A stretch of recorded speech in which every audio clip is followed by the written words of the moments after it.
Hey Tiger fans, Ben Rosenbaum here for another edition of To the House, and today I am joined by the new cornerbacks coach here for the Towson Tigers, Marcus Walker. Coach, first of all, welcome to Towson. Thank you for having me. And you ready to take it to the house? Oh yeah, ready. Let's do it. Let's do it. So let's talk about your football career. Played at Oklahoma, I did. Spent some time in the NFL. How did you get started playing football? What was the first thing that brought you into the world of football?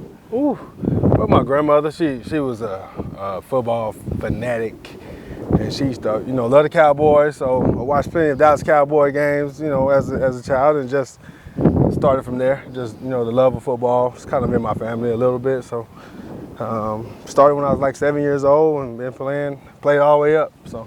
And then going to Oklahoma and then onto the NFL. Was there a moment when you knew that, hey, not only maybe when you were in high school, when you're like, hey, I can play big time football, big stage in college, and then also when you were at Oklahoma, when did you realize you could make the league? Well, I think my goal always from the time I started was to play at the league level. And I think just as you grow older and, you start playing on more and more teams, and you start feeling more confident about it. And, the passion grows for it. I think the way that you start working for it, as you get older, naturally, that confidence grows in you the more you work at it and the older that you get. So I've had some great coaches along the way that have done a really good job, that did a good job as far as inspiring me. I thought my family, they always believed in me. So I think at a point in time, probably high school, that I felt like, okay, if I want to work at it this way, I think that, it's possible. And then now that you've played in the NFL and now you're coaching at the college level, how does that background help you to communicate it? I mean, obviously there's some credibility there for sure, but how have you used your time in the NFL in your coaching career? I think more than anything, just to, kind of get a feel for, how the guys are feeling and how they may see things, and just to make it a little bit easier on them, whether that be, seeing a concept a certain way, or just understanding how to practice and get themselves ready to play. I think that's more so what I lean on my past playing experience for. And, you always just try to figure out your players, as a coach, But as far as my playing experience, those are the main things that I use it for, just communicating to the guys what I see and what I think they may see, and being able to kind of see it from a player's perspective from that side of it. But coaching-wise, I think, every year is different. And, you just try to figure out your players and, just give them the most confidence as possible to go out there and play well. Perfect. Coach, we have reached the 50. We're halfway there. Okay. We're going to do some rapid-fire questions now. It's kind of a either-or, and yeah. Just to get to know you a little bit better. Okay. All right, you ready to go? Yeah, I'm ready. Cats or dogs? Oh, dogs. Dream vacation spot or favorite vacation spot?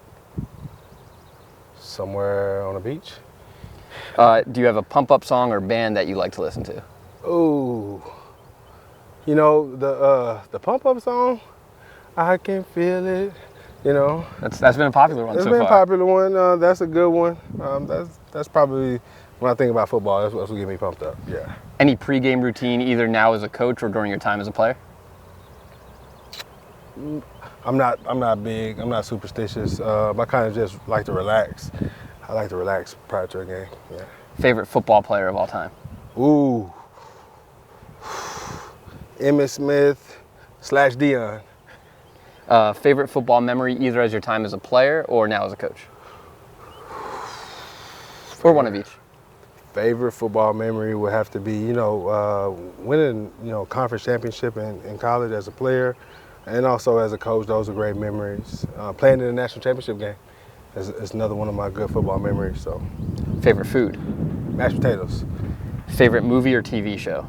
Ooh, my favorite TV show. I would say SportsCenter. That's fine.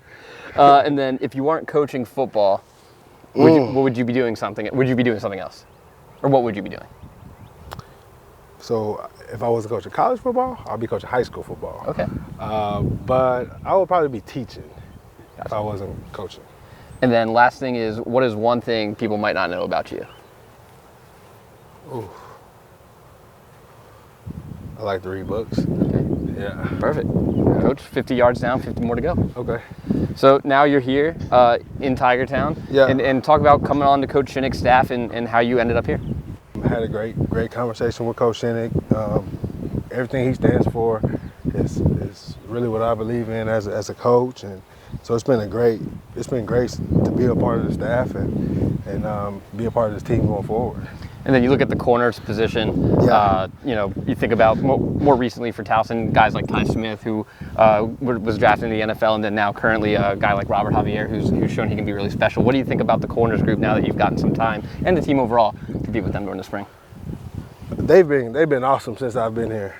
They've all had a really good attitude, which has made it easy, jumping in the middle of the spring. But I think those guys, it's a great mix of experience and talent in the room, and we have enough talent in the room where those guys will, be able to push each other and compete. And all of those guys, bring something different to the table. And just looking forward to getting to know those guys more and learning, what makes them tick, and just trying to maximize, this season, and their ability will be key. But Javi has been really good, along with the rest of the guys in the room. They've all been good, had a great attitude every day, and they play with great effort. So those are all the things that you look for as a coach, and you're always happy about. The guys that love the game and they play the game with great effort. So they've been good. And then now that you're here in Towson, Johnny Unitas Stadium back over there, yeah. Any message to fans? What can they expect come Saturdays in the fall? You just expect the guys to be really competitive. Be competitive and be their best every week. Outside of that, that'll be it for me, man. Just want the guys just to, play really well and be competitive and get better every week. And that's the main thing that we're going to be looking for out of our group is to play better each and every week and be playing our best ball towards the end of the season. Great. And Coach, we have reached the end zone, and we were talking before we started. You're trying to prevent the touchdowns. Yeah. Rob had a couple this past year. So what would a Coach Walker touchdown celebration be? If you got one. If I had one, I don't have any rhythm, so I won't be doing any dancing. I like to just flick it back to my players and see them do a dance. How about you? You got it. They don't want to see that. I can tell you that much. They've known me a long time. They don't hand want it to to see the that. refs, man. Just hand it to the refs. No flags. Perfect. That is the new flags. corners coach here at Towson, Coach Marcus Walker. Coach, thanks for taking it to the house with us. Thank you. Thank you for having me. Fans, make sure you stick it right here on TowsonTigers.com for more on your Towson football Tigers.